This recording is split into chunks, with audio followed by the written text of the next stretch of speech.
What's up, guys? Barry Game here, back with some more Idle Heroes, and today we're back on that kind of like early mid-game account because, well, we need to do more testing with this Chaos Spawn Spirit Gaggie. There's a lot to be done here. We have, of course, better tenant setups overall. Granted, this one is completely missing for artifact, which I think we're just gonna throw the Rui kind of sucks. We'll just put a crown on her for the time being. This is the interesting account that we were working on here. We don't quite have all the tenants or anything still because we can't build a couple of these heroes. They're really difficult to on this account. However, we did finish powering it up. We finished all the guild tech because I guess we weren't having all the guild tech either. And this hero is actually turning out to be better than we expected. If you remember correctly, we have the primary core and we have the first two nodes of the tree sublimed. We can't quite bring the hero up much higher than this, so we're just going to let it sit right there, let it stew. And one thing to note, we were immediately able to beat the wave that we were stuck on. Wish I could have recorded it, but we're going to show you some more highlights of this hero because, well, he's doing better than we expected overall. His counterattacks are deadly. You can see here how many taunts he can put out, which is really, really awesome. The shielding from Ilamok is absolutely amazing to have in conjunction with your team. And we might even get some crowd control off it too. Now, we did get shrunk. There is going to be a speed swap. There's going to be some annoying stuff coming out. But you'll notice the amount of counterattack damage that happens. It really does ramp up. Like, it really, really does. And, of course, you see there's chances to CC the enemy. Now, sadly, they heal. So, this could be a very difficult wave for us. I wanted to mainly jump back in and show off more Sealand. Because if you guys remember, we beat Sealand 25 the other day. We're going to see if we can go any further with this hero. I don't know if we can. I might actually want to even change the spot of that Ignis and put them around our hero here. The big question is whether he has enough damage. The crown, of course, is nice. This ability to counterattack is really, really strong. And I kind of just wanted to have like one last test so that we can get like a good first impression of this hero. I know there's been a lot of stuff going on this week with the events and everything that we've talked about. So you might have missed some of the testing videos that we did either on the live stream or the other day. But we are also, I think, going to be getting an exclusive code for you, just so you know, coming up in another day or two. We're most likely going to have it on a live stream. And again, we'll be live streaming here on YouTube and Twitch at the same time since they did that change. So far, looking still pretty solid here. I do think we kind of need to go back to the Antlers cane to see if it has enough damage because this is round 10. That's not going to be enough damage. So we need to go back to our really awesome glass cannon build that we were having a ton of fun with. Although we could even go with something like Kiss of Ghost and instead run attribute reduction purify. And this could be really interesting. This is one thing I didn't test the other day was Kiss of Ghost, but Kiss of Ghost is an amazing healing artifact in the early game. And it also has, of course, you know, 100% armor break. It's got so many things that are very valuable. Honestly, he probably doesn't even need balance strike at this point. The fact that he can just heal off of almost all of his attacks is going to be good. It gives one of the highest attack values and HP values. It gives you armor break. And like I said, it gives you essentially that lifesteal effect that we were kind of missing. So it's a nice combination of like self-sustain and offensive power. You just don't see many people pick this artifact. However, on first E5 heroes that really lack a sustainability, it could be a really good one to go for. It's just you don't end up using it in the late game at all, which does feel a little bad. But as you guys can see here, we're going to use our active and we just full heal because of that ability. Now, if we crit with Balance Strike, that's even more. Again, if we're not critting, that means our damage is just doing more as well with Balance Strike. So it's not the worst thing to have Balance Strike when you're not critting, because it does mean more damage if you don't need that shield. And as you can see here, this is an absolutely amazing combo to see right here. It's actually working out. I don't know how much longer it would work though, because this is going to like round 15. I think the warrior wave was the harder wave here. They hit like a truck. Thank goodness that Ignis gave us a heal. Holy cow. When they have their actives, I think we're dead. I don't, but luckily we had a CC, which actually paid off big time. The crowd control is legitimately keeping us alive here. Keeping one of them CC'd means we can continue to survive, which, again, whether we have an active or a basic, we're basically full healing here. Now, this round, oh, we got the CC a little too late, and they are hitting us like a monster truck. But as you guys can see, I really love this artifact choice. It's a really cool one. Good time. Well, actually, that Ignis heal kind of seemed like it was at not the best time. I'd rather it come in round 2. Yeah, because right there is where it gets a little sketchy. So here's what we're going to do. We're going to change the order of our heroes around just a little bit. We're going to do this and this. That way, hopefully, we get Blood Frenzy out from the wall deck. We get a little heal in the first round, but we don't need a big heal because right here, we're going to have an active that's going to full heal. We'd rather wait for them to hit back here and full heal. That way, we have a better chance of surviving this. It does look like we need crowd control removal, because that could be an issue. Again, if all 4 of us hit us, we're kind of done for. And that's even with attribute reduction purify, getting rid of that debuff once in a while, the armor reduction debuff.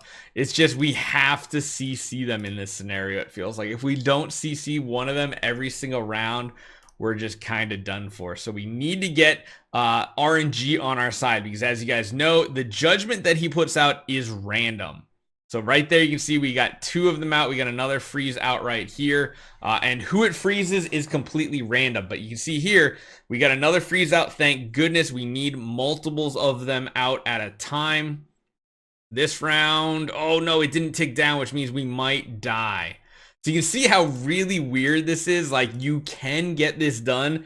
It's just going to take a lot of RNG. And like I said, the Kiss of Ghost is a really, really sweet one here as well. I don't think Crown's going to be enough damage for him, because that is something he does lack in his current situation, since he's only Origin 4. I mean, it's really good when we get multiple CC, because that buys us a lot of time. It keeps us healthy. We can get the CCs out. We got to keep those. We got to keep those ones churning. Oh no. So right here will be good, right? Because we counterattack and then it freezes. Oh, maybe not. Granted, we took one target out, and I think we survived 3 hits. No, we didn't survive the 3 hits. Oh, we'll give it 1 or 2 more tries. A lot of people are asking to see Kiss a Ghost. So I was like, you know what? Let's just give it a try. We can make this happen.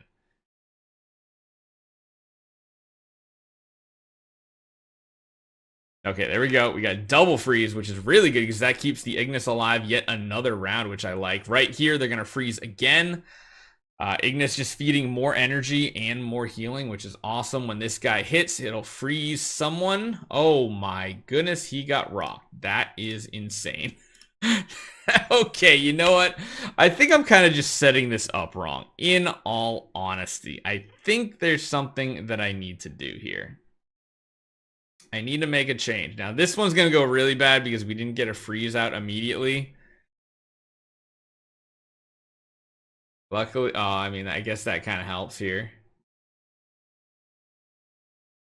Got another one, but he's not going to attack, which is bad. We need him to attack so it ticks down. Because anytime someone who has one has, yeah, just like that. There we go. We just need to keep the freeze one up and available. Oh, it's so close. It is so close. So we have damage reduction, block, and crit chance. Honestly, the crit I'm not even worried about anymore. I want to go to armor, and I think what I'm going to do is go back to attribute reduction purify to get rid of that effect. We're going to buy a couple attempts. We're not going to do a bunch of them. We're just going to do a couple. I swear I'm not going to make this last like 10 hours. We're going to change the order of the Ignis here. We're going to put that one Ignis in the front row here. We get that heal. Although, do we need that heal? We could try rocking Unbending Will on her now, and that might be better. So we will get a heal here, which is still good, but this guarantees that we get the crowd control immunity really early on, which is kind of important. Keeping someone locked down, as I said, is super important. Kiss a Ghost literally letting us full heal every time. I guess we could go to Unbending Will now. Like, Balance Strike isn't as necessary in this build. It's just a very non-contemporary build style that we have going here. So Let's give it one more try, see if we can break through it. If we can, we'll see if we can get through like 26 as well. But I don't want to make this one too long. I just want to show you guys a really cool, neat setup that we were testing. And it reminded me of the good old days of Kiss of Ghost. Like, it used to be one of the best artifacts in the game. Still one of the best tenant artifacts before you can get flags and everything. Oh, wow. Nobody got frozen off of that. That's not good. So Unbending Will definitely saving us there that time. Now we just gotta hope the RNG works out for us. Getting more freeze out. Oh, we're gonna freeze right here, right? Oh, it didn't go off, but I think that's good. It looks good. Yep, there we go. So let's just see if we can do like 2 more stages with this current setup. If we can, it's really cool. I really don't recommend you going Kiss a Ghost, though. I love the artifact, but at the end of the day, it's just not really worth it.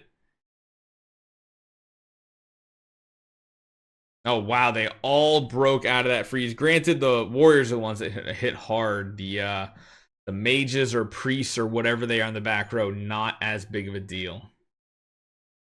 So you can see here, we're really stomping them now when it's not full of warriors. So honestly, I think the boss wave might be on similar difficulty as the warrior wave. This one is extremely easy.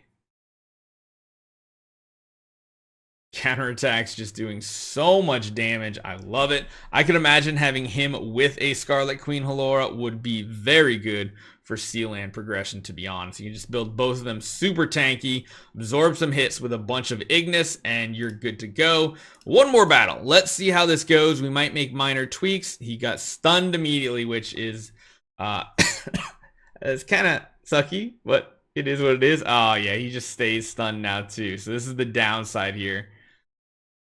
We don't get our heal off because the boss gets to go before us. Let's give it like one try maybe when we don't get CC'd right out of the gate. And that's not going to happen right here.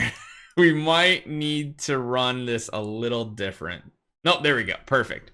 So now we have the control immunity. That's what we want to see. We can get those judgments out and ticking. And we'll see how this turns out. He does get a heal right there. We do have Unbending Will in case we need it. But Kiss a Ghost healing us back up to full. The fact that the boss goes before the other minions and we get to heal up kind of feels good a lot of these times.